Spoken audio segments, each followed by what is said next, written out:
Hey guys, what's going on? I want to talk to you about hook punches in the context of Wing Chun Kung Fu. There's a lot of people out there who believe that Wing Chun can't or shouldn't use hook punches because it violates centerline theory and is bad body structure. And that's not necessarily the case. It depends on how you're throwing the hook punch. You see, there's a lot of different varieties of hook, and there's a lot of people who just kind of have the idea and haphazardly throw them, and yeah, that's not so great. And then there are people who throw them really tight and stay covered and are doing pretty well. What we're mostly looking at are positioning and body structure. Context is what it is. Timing is something that you can work on in your drilling. It's not something we're going to discuss at the moment. The technique, all we're going to consider right now is body structure. There's a lot of different minor variations in technique, and there's pluses and minuses to each of them. We're not going to do that all in this video. So most of what I want to consider is just basic body structure and positioning, because positioning is important to keeping your center line protected, your weapons on your opponent, and your opponent's weapons away from you and their center line vulnerable.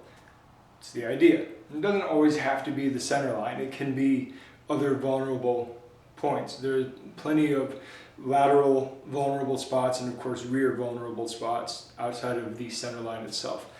So let's look at the body structure, right? In Wing Chun we have a lot of different shapes that we play with. But I want to particularly use the shape of Bong Sao for you to understand kind of the elbow and shoulder position. This doesn't necessarily translate all the way to the hand and wrist because the pressure is different, the intent of Bong Sao is different. But for elbow and shoulder, it'll suffice. So when we're straight, the elbow is directly in front of the shoulder. The wrist is down from the elbow. We're not worrying about that for now. But what we're looking at is elbow and shoulder alignment. Why do we do this? Because this gives us full potency at the shoulder to absorb impact and diffuse it throughout the entirety of our mass, rather than taking it all into the shoulder joint itself and eventually needing shoulder surgery. When you wing out too much, you start getting weaker and weaker and taking more and more and more into the glenohumeral joint until you're going to wear it out. Big problem. And of course, if you're inside of it, you're collapsed, you're not going to be able to hold structure very well. But we do, when we turn, say in Chum Q, we do still maintain that line. Well, why? It's because in this position, I'm still putting my shoulder in a position where it's backed up by my mass. This is what we're considering with good body structure. And remember, you're going to have a few degrees of stability outside of the ideal. An ideal is an ideal for the very purpose of giving you a reference point of what we want to see and how it's going to be effective. But understand that 90% of the ideal is still pretty good. So don't worry about it being absolute perfection, just giving you a reference point to get there. So this position, this is an interesting position. Why is this an interesting position? I want to correlate it to the powerlifting bench press. These are the strongest bench pressers in the world. Now, bench press is a horrible measure of punching strength, because that's really not where you punch from.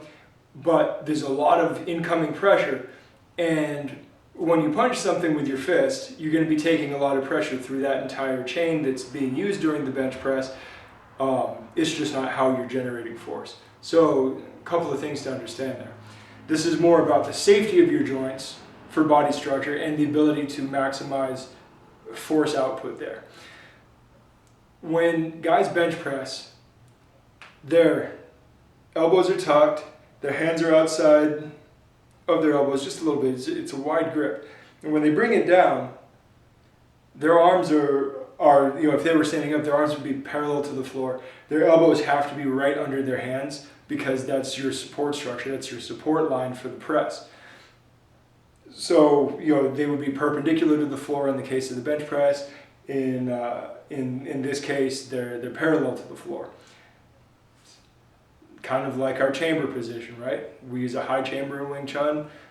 Forearms are parallel to the floor. Same positioning. But when they press up, they don't stay on this line here. You just can't maintain really good structure. You can't maintain a lot of pressure at that angle when you're fully extended. It has to come up more. Now, once again, they're using some back arch or whatnot, so it's not going to be a perfect line with the shoulder, but you're getting the point that the elbow and the shoulder are right there, but because of the wide grip, you've got about a 45-degree difference between the center line trajectory and the arm trajectory. Happens to be the same line that we use for Bong Sao here. So you can start to see how being able to absorb and transmit force along that line, it's a pretty good and stable shoulder line that is multi-purpose. It's kind of a lateral, transferable, multi-use position. Very, very strong position. Now the other cool thing is that if I allow my elbow to be about out on the 45, when I bring my fist in for that hook punch, where is it? It's right on the center line. So not only am I able to punch in on the center line, I'm able to use good shoulder and elbow structure that can both absorb any incoming force and keep my shoulder healthy for a much longer career, and also have good stability and structure to be able to transmit the force that I'm generating into my opponent. It's a win-win situation. It's a really, really good situation. And it doesn't leave you any more open than using Bong Sao does. And we translate from Bong Sao to Tan Sao all the time. There's not much difference there from Bong and Tan and hook and guard. Not a big difference. So, provided that you're using it where it's converging on the center line at all times, you're in pretty good shape to be using it with good positioning and good body structure while keeping your center line guarded. It is a perfectly fine punch to use that falls well within the realm of good body structure and good positioning. And if your timing is good, you've got nothing to worry about. And don't let anybody tell you that, well, it requires you to be really fast. Everything requires you to be fast, but everything requires you to have really good timing too. So, if your timing sucks, your punch is going to suck. If your timing is good, your punch is going to be okay. Even if your punch's body structure and positioning aren't perfect, if your timing's good, it'll still produce pretty good effect. If your positioning and timing are good, even if your structure is not very good, it's still going to produce really good effect.